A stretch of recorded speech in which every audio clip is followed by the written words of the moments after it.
Abilerim, Gazze'de, Filistin'de olan zulümler malum.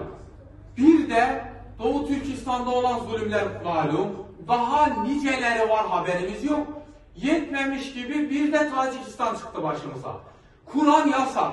18 yaşına kadar gençlerin Kur'an öğrenmesi yasak. Camiye girmesi yasak. Hafızlık yapması yasak.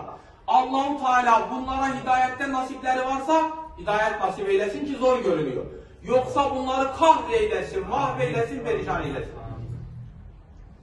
Şimdi bir de ne koymuşlar? Başörtü yasağı.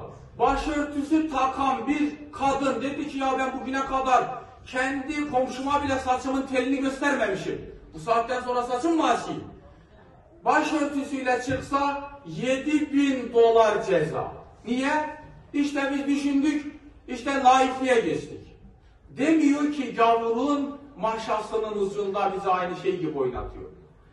Bunlar bu kadar bu kafirler, bu Tacikistan'ın başındaki kimse, Allah-u Teala hidayet etsin tekrar diyoruz. Önce hidayet istiyoruz.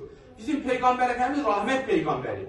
Ama eğer dönecek gibi değilse Allah-u Teala önce bize birbirimizi sevme, muhabbet nasip etsin. Sonra da bunları kahreylesin, birbirlerine düşürsün. Tez bu İslam beldelerinin başına çok hayırlı kimseler getirsin. Fakat onu da yine kitaptan öğrenmemiz lazım.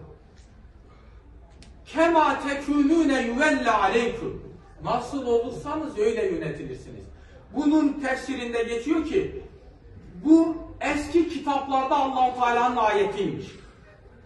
Allah-u Teala o ayeti kerimede buyuruyor ki ey kullarım boşuna başınızdaki idarecilere saymayın. Her bir kimse için. Bu Türkiye'li için de geçerli, Iraklı için de geçerli, Tacikistan'a da geçerli, Kırgızistan'a da geçerli. Sen namazını kılıyor musun eksiksiz 5 vakit? Yok. Allah affetsin kılamıyorum. Elinde imkan varken Allah affeder mi? Allah-u Teala'nın affı var. Fakat seni affeder diye garanti ayeti var mı? Namaz kılmıyorsan. Yok. Allah-u Teala seni oruç tutuyor musun? Tutmuyorsun. Ya işte Allah-u Teala'nın hemen orada da tefsir alimi oluyor. Allah-u Teala'nın rahmeti işte gazabını geçmiştir. Allah-u Teala'nın rahmeti gazabını geçmiş ama kim için? Allah-u Teala buyuruyor ki inni leha